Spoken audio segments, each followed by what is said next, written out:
Hello, everybody. Lots of years of doing the truck series, and I have to type articles about you every week. And the opportunity is there to make a video to go over our races and then post it on the website. That saves me a lot of typing. It's not one of my strong points. But I think that as we go on in the future, this may be a way we cover our races every week and what's going on for future races, and then even take some questions from you guys at times. So for today, because we are not live and we don't have a way to take questions live, so I have Jay here, and Jay does our tech along with Barry. And I think we're going to have him do some race directing this year and all kinds of neat things in Jay's future. He doesn't even know yet. But right now, he's been helping Rob and Barry and Ian and kind of directing them. He was a crew chief.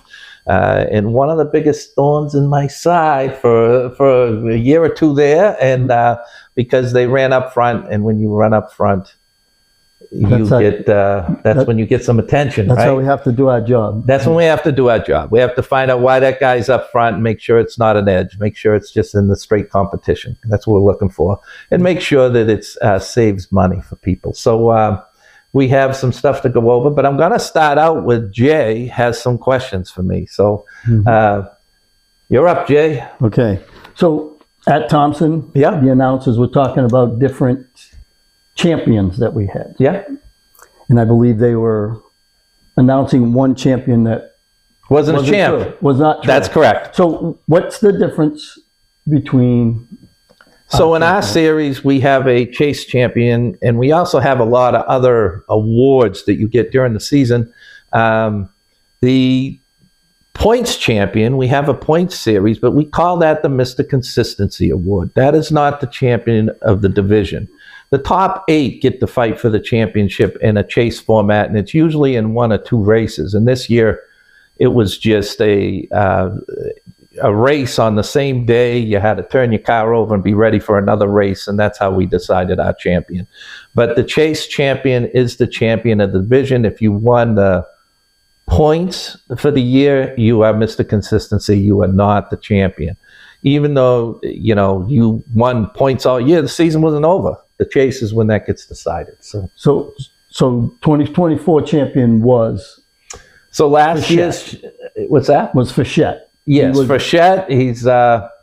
It works out. It's exciting. I would say that Randy was the expected champion going in, right? Yep. We thought Randy had his act together and he was winning. Mistake. Little mistake racing too hard. Yep. And, the two of them got together and then they had to fight their way back in and they didn't make it.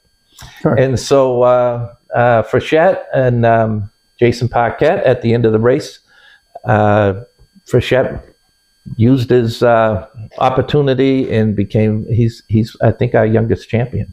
Mm-hmm. So I don't know if he's 18 or 19. I don't really know his age, but I can tell you that he's a great kid.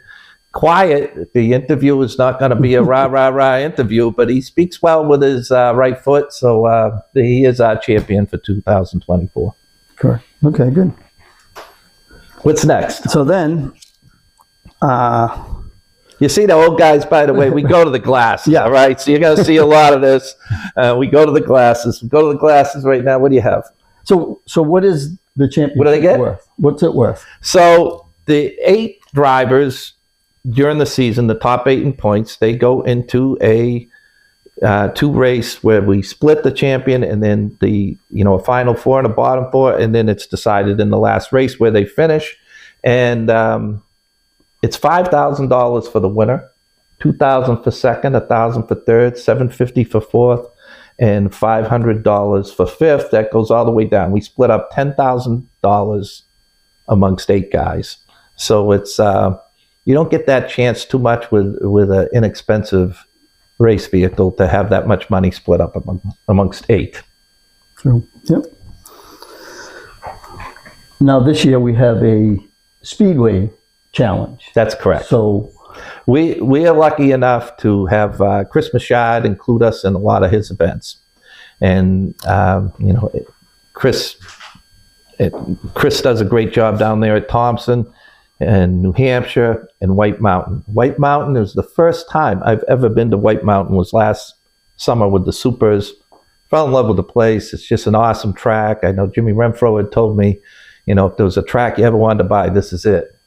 And it's just a great place to run. So we put them on the schedule. So we have a Speedway series, and the things that are unique about it, it has the 3 Thompson races, New Hampshire and White Mountain straight points. So there's no bonus points, there's no chase, there's no anything. You can become the Speedway champion.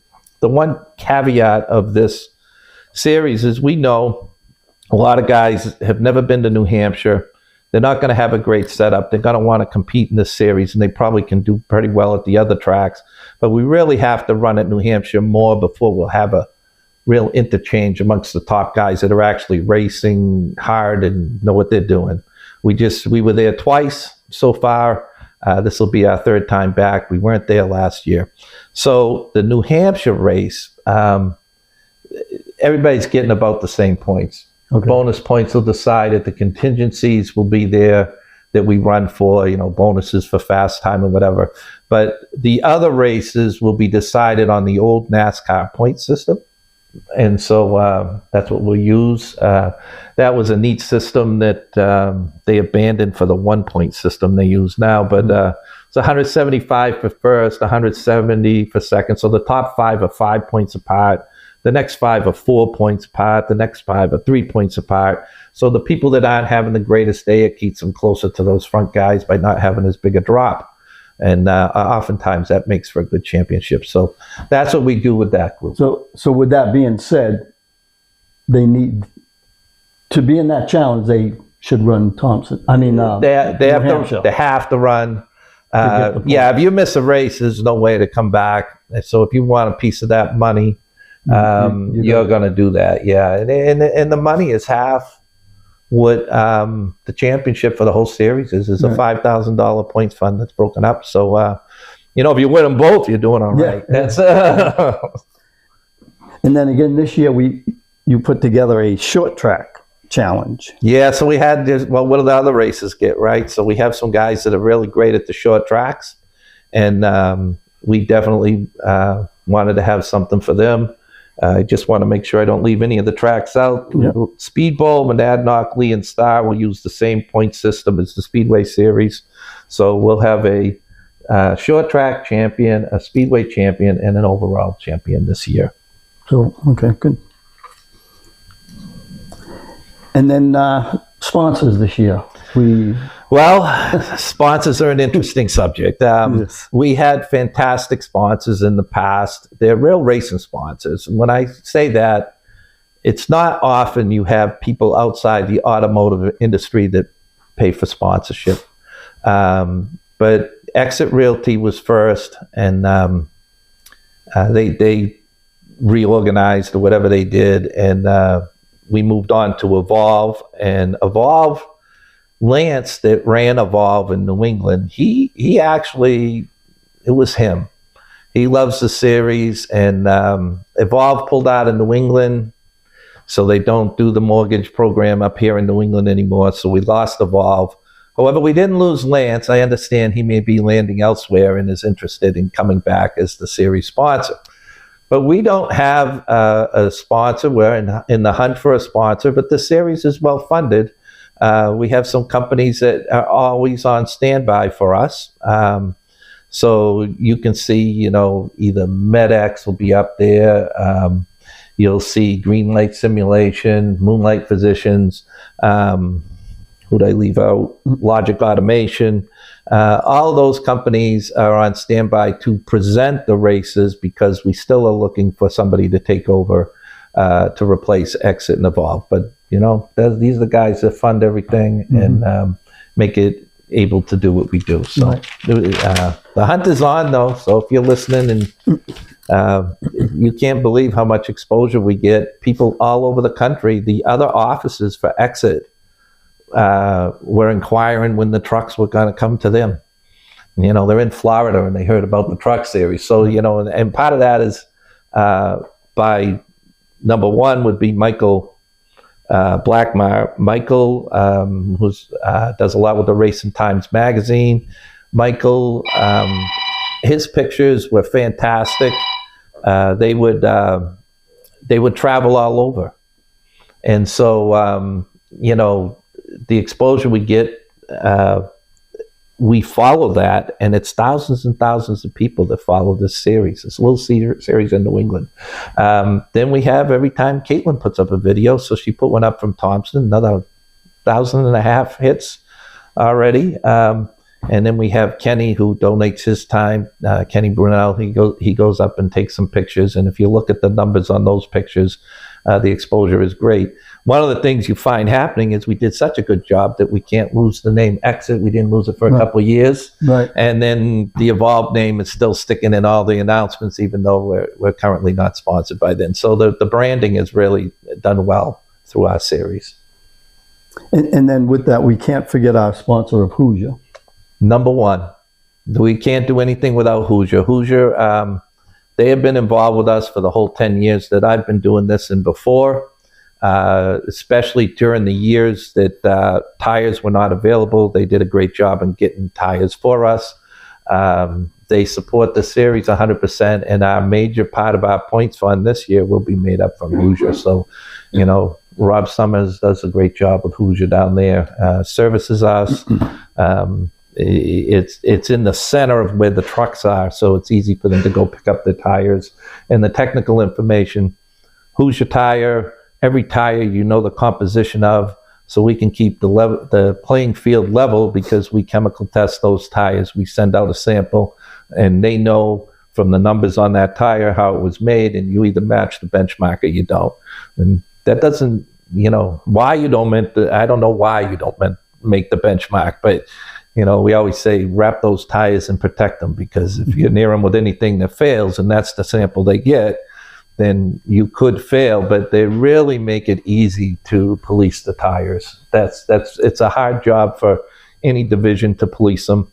And you just take a sample, you send it to them, and you get a result, and it's a spectrograph, whatever it is, and you can tell that tire doesn't have what it's supposed to have. And then with that, we have a tire rule when you can and can't. Yeah, so, the expense, right? The expense, people don't realize how much money it takes to go to these races, and as much money as we try to pay out, it isn't enough. There's nobody racing in our series making a profit. It's just, how much you don't lose if the purses are good. So it does help the racers, but these guys are people that just love this type of racing. So one of the ways we try to save them some money is we have a rotating tire. Try to go every other race that you run new tires than new than used. Sometimes the type of tracks you're going to, you just want new tires on. So we start the season, we go to New Hampshire after the race we just had at Thompson, and those are both new tire races. So our next two races, which are shorter tracks, those will be on used tires. So that will be Monadnock and Waterford. And then when we get back to Thompson, another big track, we'll have new tires on. Then back to Monadnock, where we'll use those tires again. And then White Mountain will be new, and then back to Star will be used. And we'll finish the season with Lee and Thompson. Both those events will be on new tires, because the final event is a championship event, and we know all our drivers want to put their best foot forward for that race. Now that changes if there's rainouts and things. Sometimes the order, and you have to change that. So that's where we are with our tires. Okay, that's good. And then you have a proposed for an open show at the end of the year. There you go. So we have a group that just approached and said, as much as they love running the series, they'd like to end the year with an open comp show. And so they raised a lot of money for this. You'll see announcements coming out, but the payout's going to be between $10,000 to $15,000 person one day, which is a lot of money for our type of racing if you're involved in this. And so we have a national event. We have our fingers crossed that Waterford's taking this race. I believe that that's where it should be, because it's kind of the hub of where the racers are. We have other tracks as backups, but we're trying our hardest to schedule this with Waterford. I think everybody would be real happy to have it there. But it'll be after the season. It won't count for points. But when we talk about tires, obviously they can buy what they want. It's an open comp show. Mm-hmm. And I think it's going to be in your court on where you bend the rules. Right. You know, we want the trucks from Riverhead. We want the trucks from Seekonk. We want trucks from everywhere. If you have a truck that kind of fits that, 105 to 112 inch wheelbase, that it's a competitive vehicle, we definitely want you there. And, you're going to open that up. Great. Do you have any ideas in mind right off the bat? No, we'll have to see how the season goes. We'll see, where we can, inspect things a little tighter. Yeah, well, and include those guys, right? Oh, absolutely. Because that's the hard part of balancing is they're not going to come from Riverhead if they don't have a shot of winning. Right. So you have to find a way, and they're not going to come if they have to spend $20,000 on their truck to get there, right? So you have to find a way that they're going to be accommodated. Mm-hmm. Yet our regular guys are planning on winning. Oh, absolutely. And certainly, go ahead. Now, how would they qualify for that series? We made sure that our regular guys are going to get in. That are the stars of each of their tracks. So we have some ways that they can get in. There'll be time trials that'll set the front row just like you do at Daytona. So the two fast times are in. Yep. Then we're going to put in drivers by heat races. So the next 10, 5 in each heat race. So we're going to divide what we have there. And the top 5 in each heat race, they'll get in. And then that'll be your base. Of those that haven't qualified, we'll get 2 from our regular points, 2 from Waterford points, 1 from Speedway points, and 1 from a promoter's option. So those will go in the field. And then of what's left that didn't get in, we'll do the final 6 by time of that group that's not left. So we made sure that if you're a pretty competitive racer at Waterford, or in our traveling, you have a pretty good shot of making that field because you're going to want to be in it. And how many cars would you expect to start? 24. 24 only. Yeah. So we'll have some promoters, provisionals, and we'll do our best to treat everybody to no matter where we're from. But that is what we'll do if it's at Waterford, whatever the home track is closest to where we get the show. But again, we're hopeful that we're going to put something together with Waterford. I really have all my eggs in that basket. Seems to be, okay. Yeah. So then our next race is at New Hampshire. Oh, yeah. Before we get to New Hampshire, I think let's go over last week's race. Okay. That sounds like a fun time, right? Sounds good to me. So it's always fun.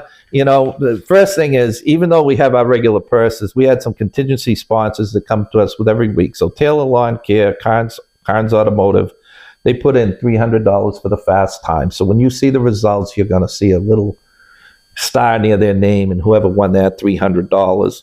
And then Northeast Truck and Off-Road Repair, that's actually Jason Paquette, the 94 truck. And the team that improves the most position, he sponsors $200 for. And then a member of his team, Advanced Overhead Door, that company, they have kind of a neat one. It's $100 for 5th and $100 for 10th. So they're just like, you hit those spots, you wanted something for someone back in the field. And I thought that was one of the coolest awards. And then the other thing that, developed during the season here is MLB Photography, which is Michael Blackmire. We talked about him in the photographs. He put up $350 for the Rookie of the Year this season. And if you looked at that field at Thompson, it was loaded with rookies. We had a field. How many cars were there? 26 showed up. 26. 24 took the green. Yeah, what happened to the 2 that... Don't know. All right. Well, I don't know. I know... And I know the 16 blew up. Or the 6 blew up. So the 6 blew up, and then he switched. He took the other car because Brad Caddick is a great guy, and I would have loved to see him get to race that race. I like when he raced with us before, so he's a good guy. To have a new car. They have a new car coming. Yes. Yeah, new truck, and then Dwayne brought another D chassis. Yeah, that was the 77. Oh, yeah, that's right. And not to go far into the race, we'll talk about this later, but that blown engine had a impact after the race. Correct. And so because we do something a little different in the truck series, but here we go. We have a little video here, so if you see us down pushing the screen, this is what we're up to. We'll get better at this, okay? Yeah. So for now, and we just talked about this, should be a video going on behind the video showing all the foolishness that goes on trying to figure it out. But you know, who knows? But here we go. You'll be watching. I understand, first off, that you're going to be watching the same thing that I'm doing when you see the production. So if you're totally lost and that doesn't come out like that, just remember, I think that's how it's going to come out. If you want to see this video that we're using to review the race, you can go to Caitlin Osborne's Short Track Videos, and or anywhere on YouTube, because every time I pull YouTube up, it's right there. It's Caitlin on there, so you can go on there and you can pick out what we're looking at, and you'll know right what we're talking about. So right now, we're getting ready for the start of the race. It was a great field, and if you had to pick your top 6 in the, let's see if you have the same ones. Who are the favorites out of that top 6? And I see that you see. Who do you think was going to win this race? It would be between the 2, the 72, the 81. That's exactly what I picked. I wrote them down. Like you knew that Tyler Chapman, he just got off a win there. Ryan, one of the best races in New England. Yep. You can argue all you want. This is another guy. And Dwayne. And you can never count Dwayne out. Right? You can count him in because he's like flying, and that's and Randy Burr winning wasn't a surprise. So Randy's truck in practice was the fastest truck there. Notice I said that way. I won't tell you why I said that way. Right. But Randy's truck was definitely the fastest truck there by far. But anyway, here we go. We're coming around to the start, and the first start is done off the green flag. So, you know, what happens is on our regular starting procedure, there's a white line in between 3 and 4. And when the leader's nose hits that, we go green. And so they know to go when the leader's nose hits. You can't lead them in. But in this first start, they have to wait till the flag waves from the Kyle Souza, the flag man. And the thing you notice right away is that the 72 had a problem on the start. So what happened? From what I understand, he missed the shift. Couldn't get it into it, or was just stuck. Yeah, couldn't get it into gear. So what happens is the 47, he thinks he's supposed to go, so he's got to hammer down, right? Yeah. We're going, so he gives him a good shot, and then they head off into turn 1. What's Ryan doing? Trying to get out of the way. Yeah. It went to the bottom as much as I think he possibly could. Yeah, he's trying to bail. Trying to get out of the way. And amazingly, when you see a car or truck getting to the bottom, and you know that he didn't go like he should, because nobody expected Ryan by the time you get to the first turn to be in 6th place. That wasn't in anybody's radar. So you know he's wounded. Tyler Chapman comes into the first turn, and you can watch I don't know if he wheel hopped or if it was rear brake or whatever, but he comes down, he hits him on the side. Made contact. Orange Crush, the 2 orange trucks, both have Tyler in the middle. Yes. And they kind of squeeze around the corner. The 72 does not go, in our opinion, in the tower. My opinion was that was not from what eventually, he ends up having a flat tire, and so does Tyler. But my opinion was that this car was wounded, that he couldn't get it in gear, and he was stuck in the corner. And so we did not throw the yellow yet. We're watching the trucks come around. And when they get in to, come down the front stretch again, that's when we throw the yellow. And the yellow was for a mechanical problem with Ryan. With Ryan, So, yeah. you know, we'll continue on. And you can see that the 72, he ends up in the bottom there after the contact, but the yellow is not out. When you look down the backstretch, you'll see the green light on the scoreboard, and then getting in here, and then right there, when orange truck is between 3 and 4, that's when the yellow is out. And so our first caution, you would think that was pretty easy. I took off on our general rules. I took off the flagging rules. You know, I used to have a section that said green flag, you know, you race, and you know, black flag, come in, whatever. But I kind of thought that we didn't need that anymore, explaining the flags, but I'm rethinking my position. And the reason that is, we're going to watch, and if you watch on the front stretches, these other race trucks come by, what you're going to see is the 66 is going to come zooming by on the inside. Yes, he's going to be. And so, you know, passing under caution, you can't do it. Right. Now, I don't think that Charlie Beale, I don't think he was trying to cheat or gain anything or whatever, but he's used to a series and his weekly series where they go back and restart because they didn't complete a lap. So he thinks in his head that he's going to race back to where he goes. Right. Yeah, but we count them all. And so we're on lap 1, going on lap 2, and you know, he got a penalty for passing under caution. The reason you have to do that is because the rest of the field sees him drive by, and we don't like them fighting their own battles. We catch the stuff later, so they see him go by. What do you do? So Charlie got a lap penalty post-race for that. We all know Tuesday official race results come out, but we did it on Thursday for another reason. We got tied up on Sunday, as you know. We'll talk about that later. But yeah, Charlie, you know, zoomed off to his next position, and what are you gonna do, right? That's how it went. So I felt bad for Charlie. He really, I don't think there was any intent. He was just where he started. That's just where he was, right? So, unfortunate thing for Charlie to happen, because we really like him, and he's quite a nice guy when you talk to him.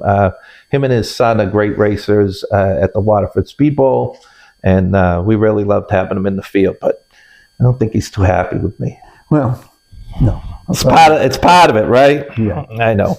But really, you know, the contact.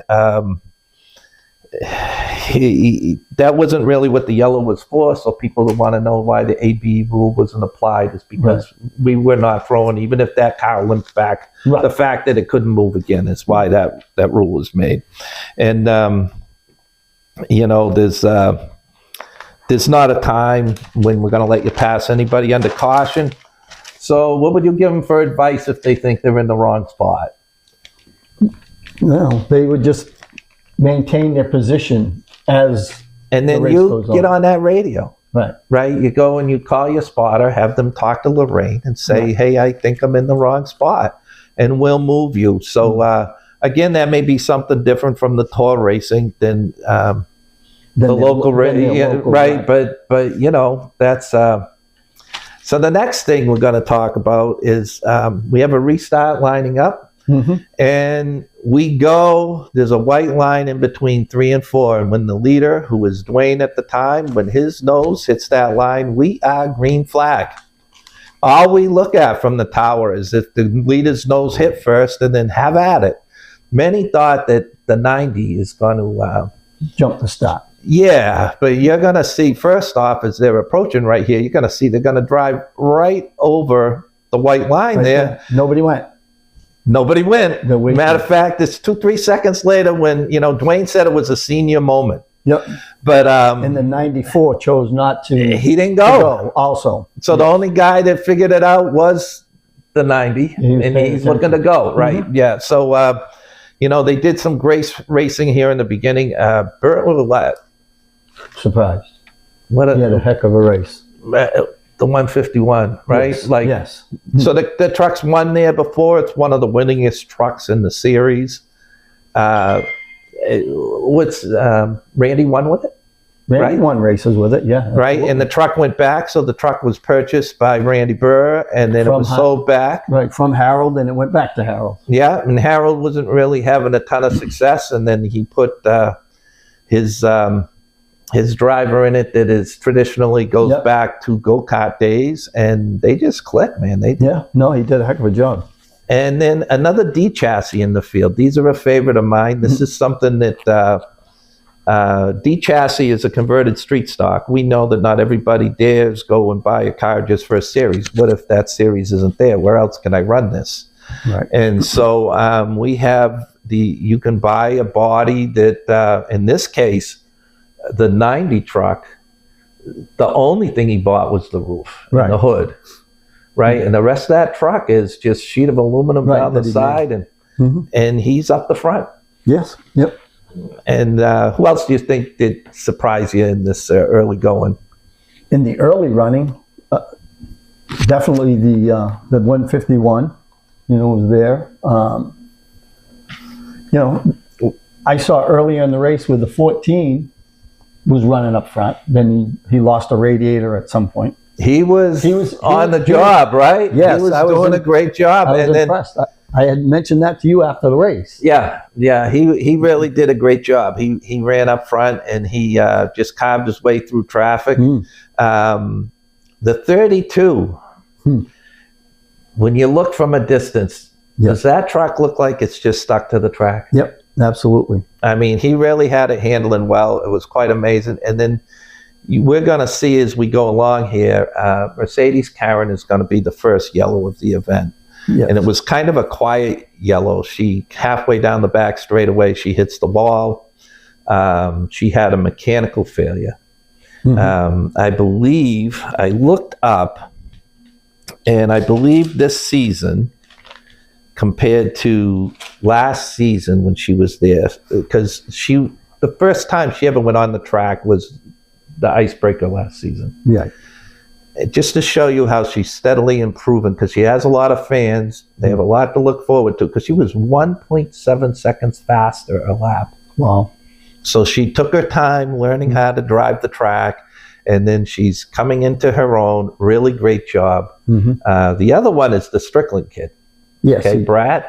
Yes. Brad, they had never run with us before, and I believe he's up in the beginning around 8th place. Yep, struggled all day in practice. Right, and all day. I don't think he got a lot of practice in. Right, and all of a sudden he's up. When we say 8th, a lot of these fields you say, well, 8th and 15 cars. 24 cars started the race. So 8th is cranking, especially your first time at the track. Right. And they didn't know what to expect from us or anything else. When you come to a new series, it's tough. So absolutely. Anyway, that's another one. And then how about the 30 of Beal? Yes. He was up front all day. Kid's a wheelman, right? So this is the 66 that got the penalty Charlie. This is his son. And he finished, I believe, 3rd in the World Series. Series. He started way in the back, and all of a sudden you saw him up the front, and then he again, from other exposure to him, I know he's really had a reputation coming in as being a pretty fine driver. Yeah. But then I've only seen him in live drive twice, and both times I've been really impressed. This kid can wheel a race car. And then you have your regular championship contender not having a good day. Right. The 11. Right. He was uncharacteristic. So his first race with us, when his rookie season, he finished 3rd or 4th or 5th. I don't know. Up in the top 5. And he really does well there. He was not having a great day with the I think they were just off on their handling, and they just couldn't get the thing dialed in. So, weather was a factor. It was a little warm. It was chilly on race day. Yes. Yes. Well, and surprisingly, in this video, you can't see the camera shaking from the because everybody that was standing in those stands, there was a wind of 50 to 50 miles an hour there. I was glad to be in the tower. It's warm in that tower, but it's it is pretty exciting Right. to. And with that, we had a lot of drivers show up for the first time. We had so many drivers show up for the first time, and some for their first race ever. Right. JP there, he was Yeah. in the 28. Yeah. He survived it all. Yeah. And one of the things I would like to see guys do better, though, is, you know, on these cautions, they have to be as fast as possible. Right. So the one improvement I would say out of my division is I want them to tighten up better. Quicker. Because it helps the safety workers. What happens is that the trucks come by in a clump. And so when they're spread out, they're always one eye on you, one eye on them. But if they could have some time where they get to work, because they were working on Mercedes, as you can see on the backstretch there. And, you know, they did a good job. And with that said, they got us going so that again, we count our yellow flag laps, and we want to have lots of racing involved. So between the pace driver, because the pace driver will make adjustments depending on how long he thinks the caution's going to be, maybe slow them down and maybe help it so that they don't lose many laps. And then that crew from Thompson, they're always great. Right. They were right at that truck right away. You know, they're instant getting there. So they did a great job getting her turned around. Let's see. So the next we're going to have coming up here is our restart. And another thing you're going to see right at the end of the video here is you're going to see the 20 going around. We do the standard lucky dog. Some guys don't know what that is. Maybe it shows my age. But you know, it started in NASCAR, but instead of racing to the line, the top guy a lap down, you send him around and he joins the pack at the back. And so you're going to see the 20, and the 20 is going to get a really great finish. But early on, he was another guy learning he was struggling. And he's a lap down early. And you're going to see him zooming around here as they get lined up for the restart. And he ends up, off my head, I don't know it off my head, but he ended up finishing inside the top 10. Inside the top 10. And I'm not sure, but that may have been his first. I'm pretty sure it was his first run. You know, he thought about it last year. He came up to Lee. He's a Seekonk truck. He didn't do a lot to his truck, and he showed up at Lee, and he had a really good run. And then he, you know, he's trying to race both with us because we try to do our schedules. We always hope the local tracks can look at our schedule and maybe make sure the guys can run both, because there's no reason to be head to head. You know, if they can move their divisions around, whether it's Waterford or Seekonk, so that just switch a night, and then these guys can do both. And you know, some guys, local racing is the speed they want to do it. There's other guys that if there's a race anywhere, I always talk about Jim Boyle. If there was a race in Florida, he was heading there. He wanted to go. How can I race this weekend was what was in his brain all the time. Any surface, any place, any time, that was Jim. And so, you know, again, he's trying to do both. We have a couple, DJ. Right? DJ is trying to do it in the 78. He's going to try to do all the Speedway races. He will do them all. Yeah, they can get to all of them. It's great. I know that's tough on them. Some of them, you know, where the race date coming up got changed, but you can do them both. I mean, it's really fun if you're racing that much. What do we have? 10. So you add the 10 in. It's not that bad. And I believe they're building another truck.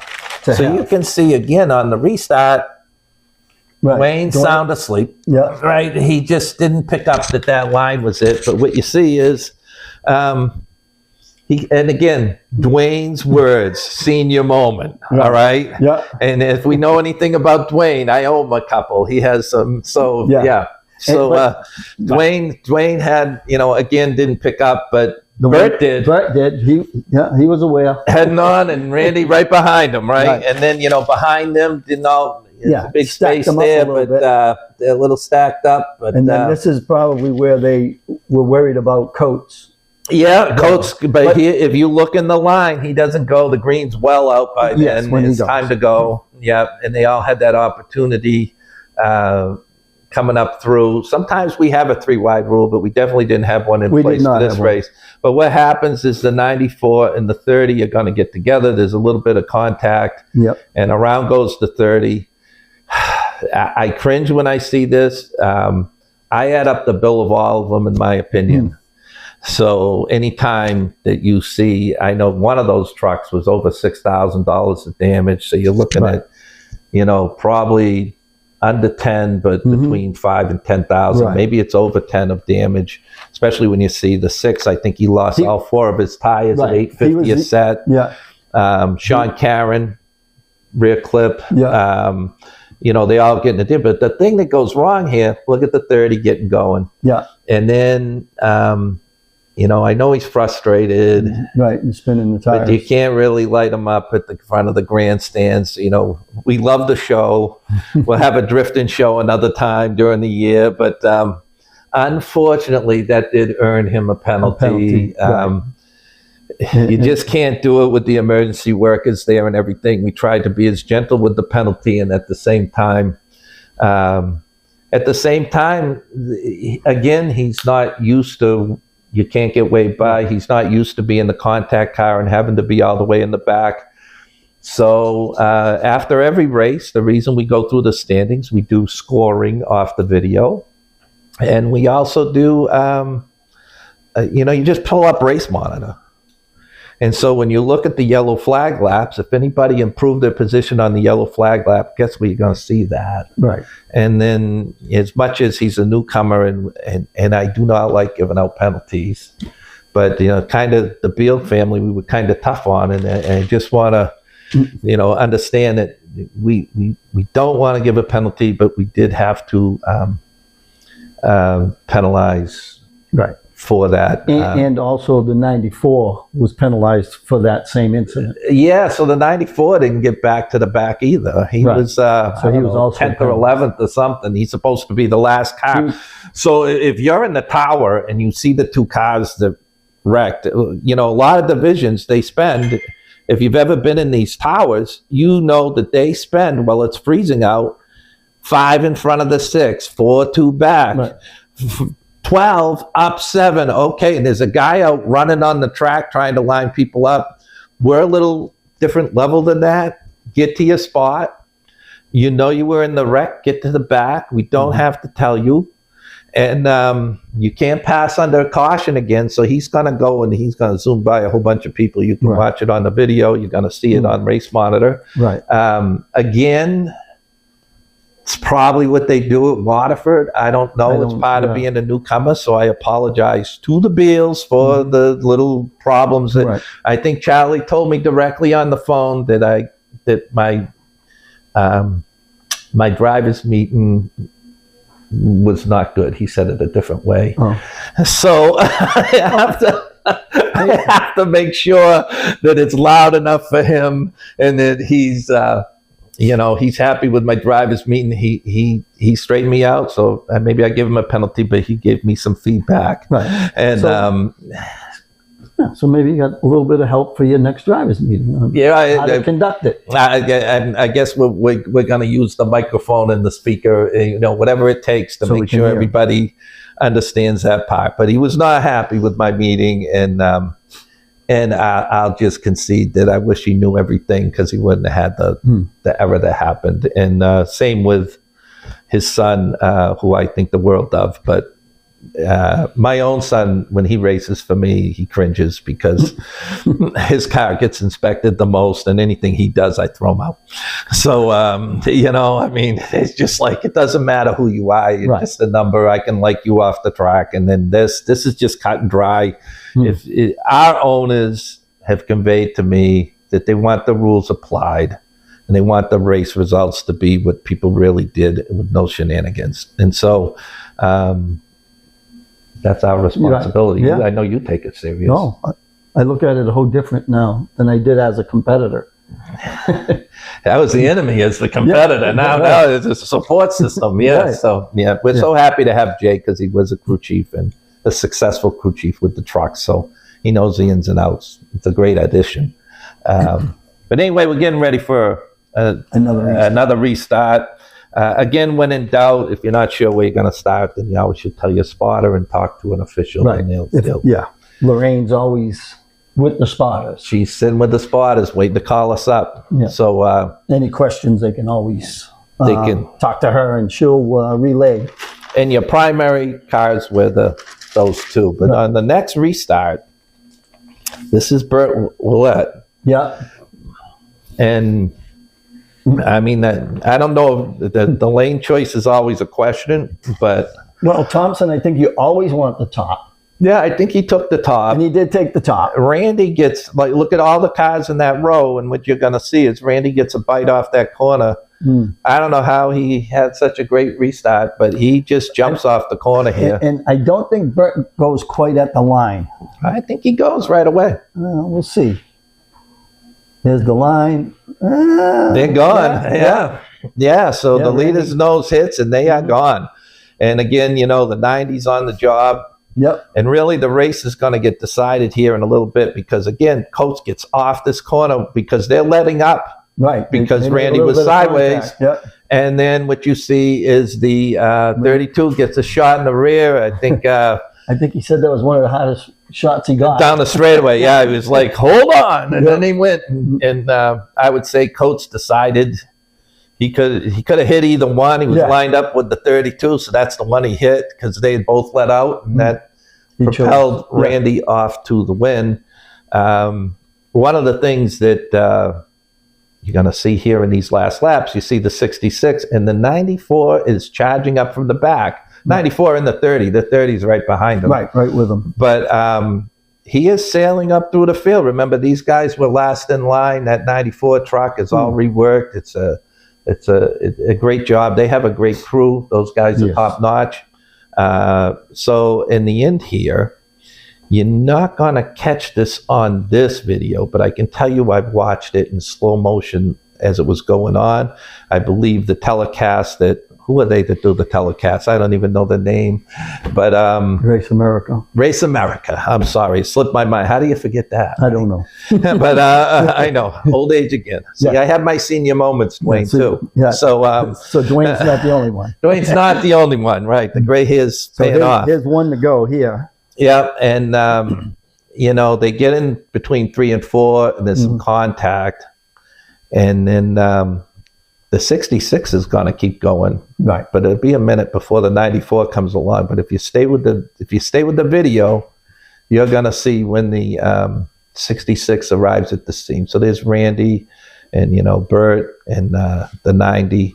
And then here he is, backwards. So they had contact in the on that last turn. Yeah. It drew a yellow. The race was finished under yellow, and so the 66 was put in a track position behind the 94. Now, one of the things that we have is a question all the time is, the transponder said. The transponder said. So this is out to all the transponder said people. There's a number of them that I've dealt with for years, but this is a perfect example, is that 94 is backwards. And how many feet you think that is away from the line there? It's at least, 20 feet? 20 feet. Yeah. It counted that lap. That truck had not gone over. Did not cross, right? Did not cross, and it counted that lap. And so we took that lap away from Jason, and then we penalized him for the restart. 30 was, he also got that same, for being in the wrong place, right? And again, the Beals, it looks like we beat up on them. Looks like we beat up on them, yeah, but we didn't. We like the Beals, and I'm sorry. It's just what I have to call. It's part of the job. So, if you're a Waterford regular, those two are great drivers and great to see at any track. So hopefully we get to race with them soon. And that 94 truck, by that evening, when I arrived home, that truck was a bare chassis. They sent me a picture from the shop with the rear clip cut off. Yeah, they had that thing apart that same night, and they are good to go. It's all scaled. Yep. It's all set to go. That's an amazing team there, and his crew members are outstanding. And if you know Jason, I would suggest for every race fan that comes to a race, just get a pit pass if you can, and drop down and say hello to some of these guys. Yep. They will talk to you. They are the greatest people to be around. We have a tremendous group of drivers. We have some like Alan Coates that you ever see the videos of him in the Grandmaster, whatever? He won a Camaro or something, right? Yeah. I mean, some rap guy or something. The big underdog he was. Should have been Christopher and forget the other guy's name. Should have won it. The Funk Master, is it Funk Master? I don't know what it was, but I don't know. He Alan's a favorite all the time, and if you just meet these Dwayne Knoll, champion everywhere, champion with us. But most of these guys are easy to talk to if you approach them and talk to them. They're standing at their cars. They have a lot of time. You get pictures. A lot of them have hero cards. It's great for the kids. Yeah. I know we got one from Randy that we have going out to someone we know, but definitely it's part of the experience. Go in the pits, say hello to these guys. So that concludes how we reviewed the tape. It was a great win by Randy Burr. And then now we're going to get back to that original story. I said the 77 that Dwayne brought 2 trucks, had a new driver in it. And then this became a factor. The reason it came a factor is because we have certain trucks. You're going to see a C on those trucks. And those trucks have? Claimer motors. What's a claimer motor? Claimer motor is another full-time competitor can buy that motor for $3,500 at the end of the race. So, as a tech man, you're evening out the motors, and the normal way for a 602, how do we tell that they haven't been played with? What do we do with them? We don't, unless they're sealed. They're sealed. And then what do we do with those guys after they go to the dyno? They go to the dyno. That's right. And a dyno is a machine that we put them on, and we spin the motors up, and they have a number that they can't go above or they lose. And tell them the method that we handle getting them to the dyno, because, what if they change something? How come they can't change? They don't. We confiscate their trucks at the end of the race, put them in our trailer, lock it, and take it home. And we meet them at the dyno on Monday morning. Yes. So we know that the 602 is a Chevy motor that is made for short track racing. They've become a little expensive lately, but they all have pretty much the same motor. And if you haven't tinkered with it, it's going to pass the dyno. Right. Then we have some other motors. These claimer motors, the method of handicapping is you bring whatever you want, but anybody in the field that's a regular can claim that motor if it finishes in the top 3 for $3,500. We have and it's pan to carburetor. Yeah, I mean, it's tough to build a motor this cheap. So what'd Dwayne do? He claimed that motor from the 32. Right, and so he bought the motor. He had his $3,500 all set to go. He bought that motor because his other car blew up. Well, you're going to buy a race motor for $3,500. This was very convenient. However, it has an impact at New Hampshire. Right. Because then he went and he put that motor in the other truck. Right. So when you see the trucks at New Hampshire, we didn't make them re-letter the other truck, but Dwayne has to run that motor. So he has to be in that. So he will be in the 77, but those points will go to the 2.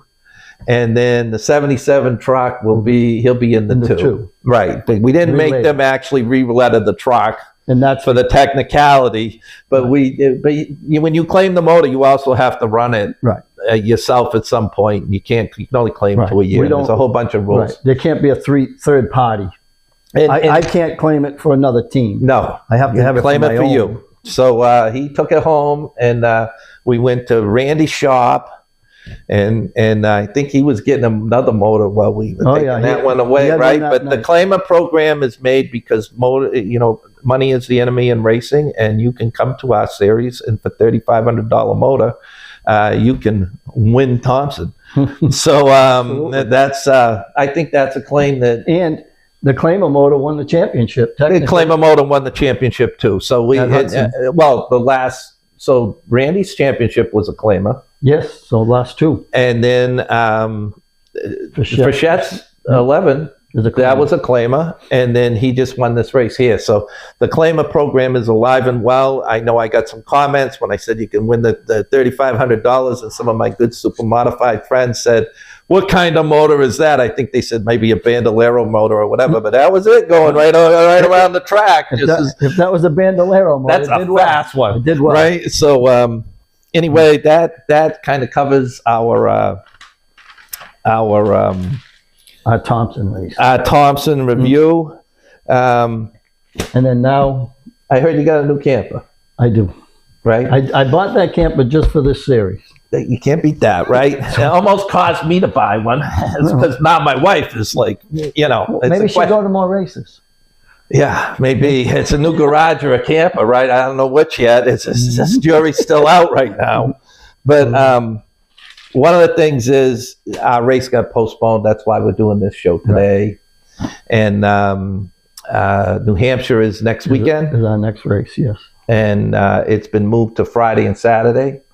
Campers can arrive, the reason I say Thursday night, 4 to 7. So if you have a camper, and I think the 604s, because of how quick they have to turn over their race cars, I don't believe the 604 mods are racing at New Hampshire. So some of you that didn't get your favorite camping spot, maybe you can call them up and get a better one for, because some of those guys might have got your camping spot first. So you probably get more of those.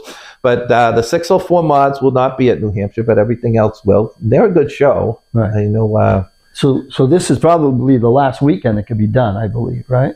I think ACT picks up right after New Hampshire.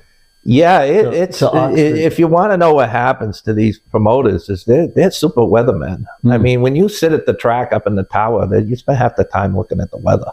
It's always a threat in New England. The weather changes all the time. So Chris is doing a great job in making the calls. I took snow off my truck this morning, so I'm figuring that he was right. We weren't going to get the race in. And I'm going to support Chris on that. And Friday and Saturday sounds like a fun time up there. And we hope we have a nice field that shows up. The schedules, you can go to the ACT Tour site to find out, how much the schedules have changed. But basically Saturday's schedule is now Friday and Sundays is now Saturday.